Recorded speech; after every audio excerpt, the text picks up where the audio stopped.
Good morning. So, before I start my vlog, kwentuhan ko muna kayo. Ah, paano ba?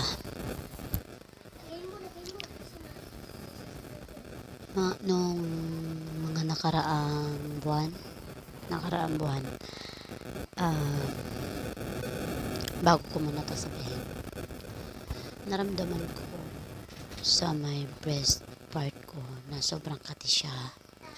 Nangangati siya. So, syempre, hindi ko siya iniinda kasi inisip ko mainit ang panahon. So, baka kasama lang siya sa allergies, ganun, parang mga rashes, ganun.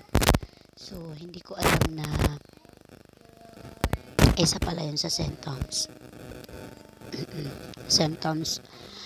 So, itong nakaraang 3 araw,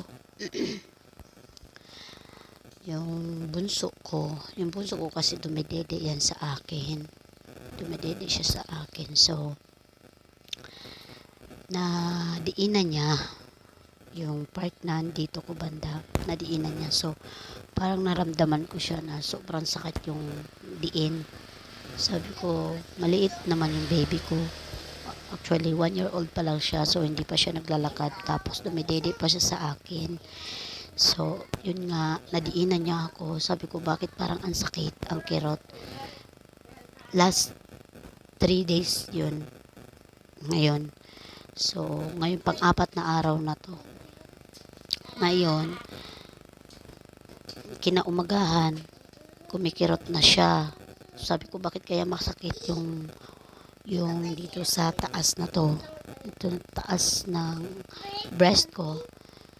So, hindi ko na siya kasi inisip ko baka dahil dun sa pagkadiin sa akin ng anak ko. So, inisip ko na lang siya, parang yung nalamog, mga ganon, nalamog siya. Naminipis yung buhok ko. Nalamog siya. Yun ang iniisip ko na baka lang siya. So, mga 2 araw na makirot pa rin siya, na nagtataka na ako bakit makirot pa rin siya.